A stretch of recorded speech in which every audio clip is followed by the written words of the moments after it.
ఉప్మా దోశ అడిగితే ప్లెయిన్ దోశ ఇవ్వడంతో వ్యక్తి పేక కోసిన ఘటన సంచలనంగా మారింది. ప్రస్తుతం మనం విజువల్స్ లో చూడొచ్చు. ఇన్నర్ రింగ్ రోడ్ లో ఉన్నటువంటి వెల్కమ్ హోటల్లో ఈ వ్యక్తి ప్రస్తుతం ఉప్మా దోశ ఆర్డర్ చేయడం జరిగింది. అయితే ప్లెయిన్ దోశ ఇవ్వడంతో తిరిగి వెళ్లి ప్రశ్నించినందుకు హోటల్ నిర్వాహకులు మొత్తం కూడా వ్యక్తి మీద దాడి చేసి ప్రస్తుతం మనం విజువల్స్ లో చూడొచ్చు. పేక కోసినటువంటి విజువల్స్ లో కూడా దాదాపు 10 కుట్లు పడినటువంటి పరిస్థితి. ప్రస్తుతం మనతో మాట్లాడేందుకు బాధితుడు ఉన్నాడు. అసలు ఏం జరిగింది చెప్పు. నేను వెల్కమ్ హోటల్ దగ్గరికి వెళ్ళాను సార్. వెళ్ళిన తర్వాత 9:30కి నేను ఆర్డర్ ఇచ్చాను. 9:35 కల్లా ఆర్డర్ నాకు ఇచ్చారు. తిరిగి నేను ఇంటికి వచ్చా. తీసుకునేటప్పుడు ఆ వ్యక్తికి నేను అడిగా, ఒకటికి పెసర్ లేదు, నేను ఆర్డర్ ఇచ్చిందేనా కాదా అని. అదే తీసుకెళ్ళి అని చెప్పారు. సరే నేను ఇంటికి వచ్చి ఫ్రెష్ అప్ అయ్యి తీసి చూస్తే అది నేను అడిగిన ఆర్డర్ లేదు, దాంట్లో వేరే ఆర్డర్ ఉంది.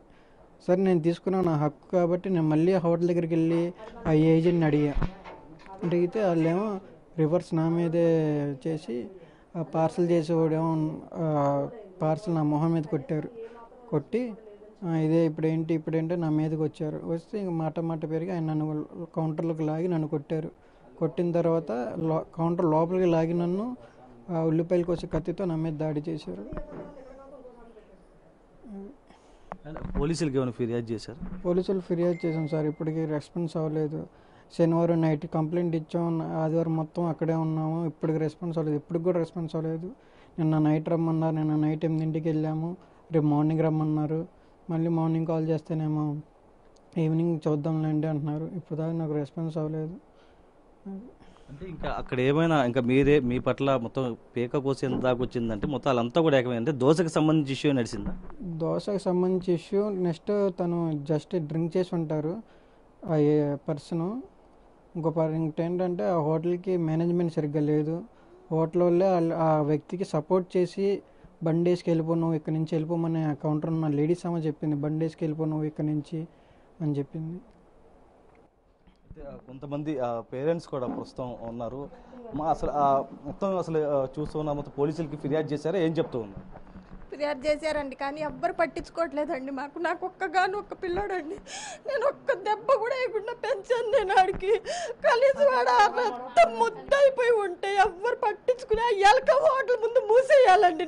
నా పిల్లాడు బతికే ప్రాణం పోతే ఏంటండి నాకు పరిస్థితి? నాకు ఎవరైనా ఉన్నారు? ఒక్క పిల్లాడు అవగాలు మీరు సాక్ష్యం తీసుకోవాలండి. ఇప్పుడు నాకు పిల్లాడు ఇప్పుడు ఆ పరిస్థితుల్లో పడుకున్నాడు. మాకు హాస్పిటల్ తీసుకెళ్ళే దిక్కు కూడా లేదు. నాకు భర్త లేడండి. ముందు నా భర్త చనిపోయి 6 నెలలు.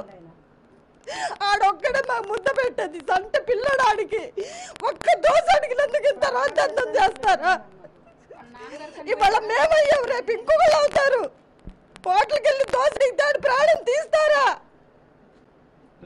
పోలీసులు ఏమన్నా వచ్చారమ్మా? అసలు ఏమన్నా వచ్చారండి, స్టేట్మెంట్ తీసుకుని వెళ్ళారు. కానీ అక్కడ గంటకోసారి మధ్యాహ్నం రండి, సాయంత్రం రండి అని 3 రోజులు మట్టి గడుపుతున్నారండి. ఆ పిల్లోడు కూర్చొని మాట్లాడే శక్తి కూడా ఆడ దగ్గర లేదు. ఇప్పుడు నేను హాస్పిటల్ తీసుకెళ్లాలంటే నా దగ్గర రూపాయి బిళ్ళ కూడా లేదు. ఇప్పుడు నా పరిస్థితి ఏంటో చెప్పండి. మీరు చెప్పండి అమ్మా. వాటిలో రెస్పెక్ట్ తీసుకోవాలి కదా. ఆ పిల్లోడు చిన్నప్పటి కాడి నుంచి చాలా ఎదుగా పెరిగారు. ఇప్పుడు వాళ్ళ కుటుంబానికి ఆధారం ఆ పిల్లోడే. అల్లరి చేసి వాడకట్లో వాళ్ళు ఎవరినైనా అడగండి. ఆ పిల్లోడు అల్లరి చిల్లరగా తిరిగేవాడు కాదు, ఏమీ కాదు. చంటి పిల్లడితో ఉన్నారు. వాళ్ళ భార్య బెదగోనండి ఎలాగొందో చూడండి, తన భార్య బిడ్డ ఎలాగొన్నారు. ఆ రోజు హోటల్ కాడికి వెళ్ళటం మాట వాస్తవమే. అట్టు తీసుకొచ్చి ఉల్లిపాయ లేదనని మీరు సీసీ కెమెరాలో కూడా చూడండి, చూసే న్యాయం చేయండి. ఎందుకంటే వాళ్ళ కుటుంబానికి ఆ బిడ్డే ఆధారం. ఇప్పుడు ఆ పిల్లడి పరిస్థితి బాగోలేదు అంటున్నారు. ఏమైపోతారని వీళ్ళందరూ ఆంధ్రజ్యోతి చుట్టుపక్కల మేమందరం కూడా మేము చూస్తున్నాం. మేము ఆ పిల్లని అందరిని ఎరిగినోళ్ళం కాబట్టి మేము చెప్తున్నామండి. అట్టుగురుండి వెళ్ళినందుకు అలా చేస్తే రౌడీ ముఠాన్ని నడుపుతున్నారా హోటల్లోనూ? దాని గురించి మీరు చర్య తీసుకోండి. అంతకన్నా ఆ పిల్లలకి ఆ కుటుంబానికి న్యాయం జరిగేలా చేయండి, ఇంకొకరు చేయకోకుండా. ప్రస్తుతం ఏదైతే వ్యక్తికి సంబంధించినటువంటి ఆ భార్య పిల్లలతో పాటు ఉన్నారో ఇంటికి వచ్చిన తర్వాత దోశకి సంబంధించి చెప్పారు, దోశ తీసుకొస్తానని చెప్పి తర్వాత పేకొచ్చిన తర్వాత అసలు ఏం జరిగింది, ఏం చెప్పారు? అది రక్తంతో అలా ఉండిపోయారండి. ఆయనకి 4 ఫ్రెండ్స్ అందరూ అక్కడే ఉన్నారు. మరి ఆ రక్తంలో ఏంటో అసలు పొజిషన్ అసలైతే బాగాలేదు. అసలు ఆయనకి కత్తి ఇక్కడ పడితే ఇంకా మాకెవరు చూసుకుంటారు? నా చిన్న పిల్లోడు, మమ్మల్ని ఎవరు పోషిస్తారండి? అది మాకైతే న్యాయం జరగాలండి. ఎవరైతే కొట్టాడో ఆడికి తీసుకొని రావాల్సిందే. అది మాకు ఎలాగైనా న్యాయం జరిగేటట్టు చూడండి. అయితే వీళ్ళంతా కోరుతుంది కూడా ఒకటి, ఏదైతే హోటల్ నిర్వాహకుల పైన కేసులు పెట్టాలి, అరెస్ట్ చేయాలంటే కూడా డిమాండ్ చేస్తున్నటువంటి పరిస్థితి కనిపిస్తుంది. సుబ్రహ్మణ్యంతో నరసింహ, బిగ్ టీవీ, విజయవాడ.